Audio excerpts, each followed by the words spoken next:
Assalamualaikum, salam sejahtera, Om Swastiastu, Namo Buddhaya, salam kebajikan.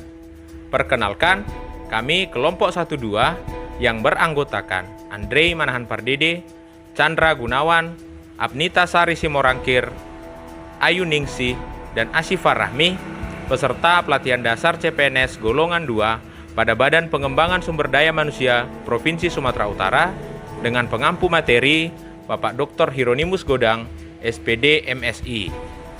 Pada kesempatan kali ini, kami akan mempresentasikan analisis isu kontemporer regional tentang vaksinasi COVID-19.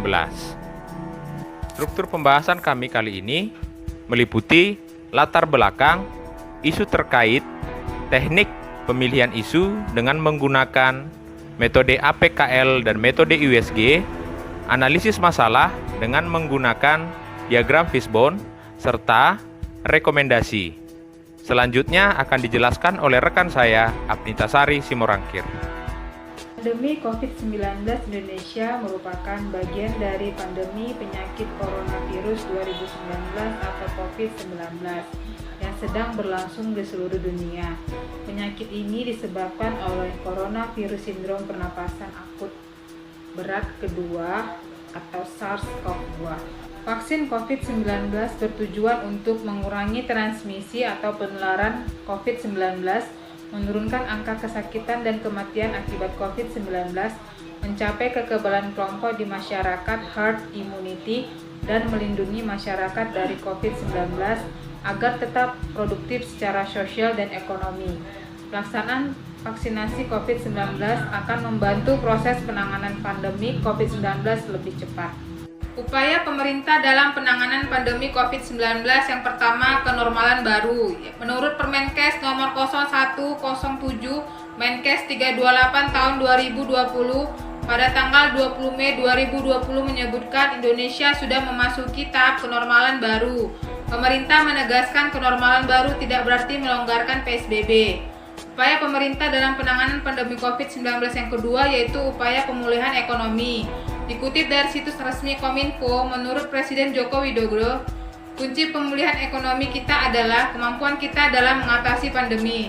Penanganan 3M atau memakai masker, mencuci tangan, menjaga jarak, 3T, testing, tracing, treatment, dan PPKM skala mikro harus tetap kita lanjutkan.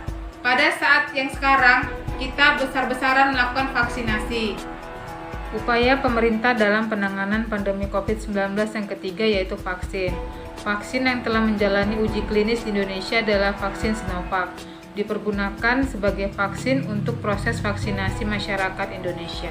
Beberapa berita hoax tentang vaksin yang pertama yaitu vaksin COVID-19 mengandung sitotoksik. Yang kedua, tidak mengalami efek samping setelah vaksin COVID-19 pertanda tidak sehat. Yang ketiga, vaksin COVID-19 berbasis mRNA bisa merusak DNA manusia. Selanjutnya, teman kami Asifar Rahmi akan menjelaskan teknik pemilihan isu menggunakan metode APKL dan USG. Menurut penilaian kami, ada beberapa isu yang termasuk dalam vaksinasi COVID-19. 1. Penerapan kenormalan baru untuk mendukung pelaksanaan vaksinasi COVID-19. 2.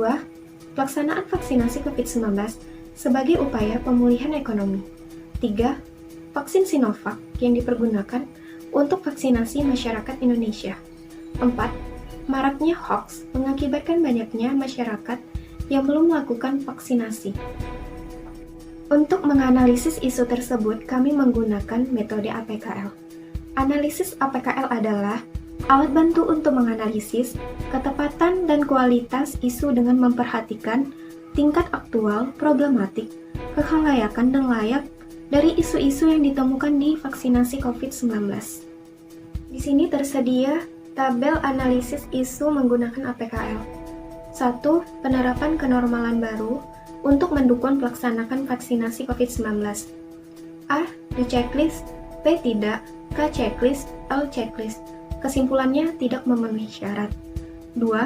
Pelaksanaan vaksinasi COVID-19 sebagai upaya pemulihan ekonomi.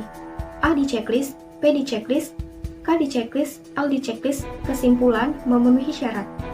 3. Vaksin Sinovac yang dipergunakan untuk vaksinasi masyarakat Indonesia.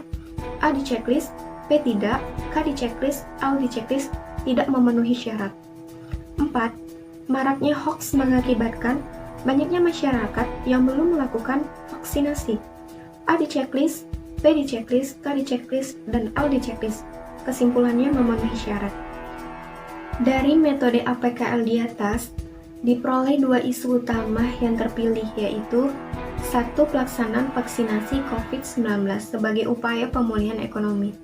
2. Maraknya hoax mengakibatkan banyaknya masyarakat yang belum melakukan vaksinasi.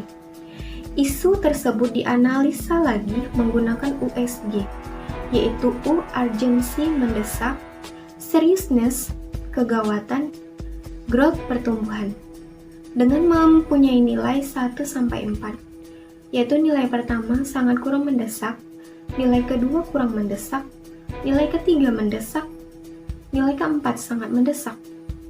1. Pelaksanaan vaksinasi COVID-19 sebagai upaya pemulihan ekonomi.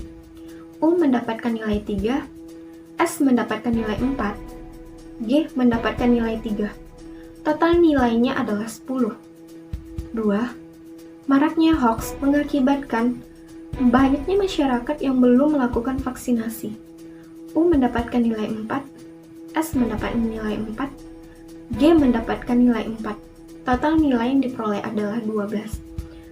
Peringkat pertama yaitu maraknya hoax mengakibatkan banyaknya masyarakat yang belum melakukan vaksinasi, dan peringkat kedua yaitu pelaksanaan vaksinasi COVID-19 sebagai upaya pemulihan ekonomi.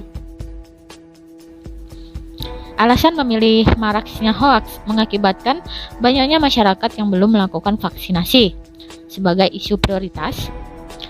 1. Terjadi saat ini dan menyebar di kalangan masyarakat. Lalu, berita hoax yang berkembang memiliki dampak yang merugikan bagi kehidupan masyarakat dan bangsa. Dan banyak masyarakat yang memperoleh informasi hoax dan mempengaruhi partisipasi mereka dalam pelaksanaan vaksinasi. Berita hoax dapat dilawan dengan cara edukasi yang benar dan mencakup semua kalangan. Analisa diagram fishbone.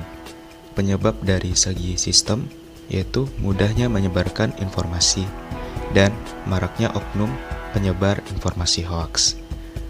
Penyebab dari segi masyarakat yaitu kurangnya kemampuan literasi masyarakat.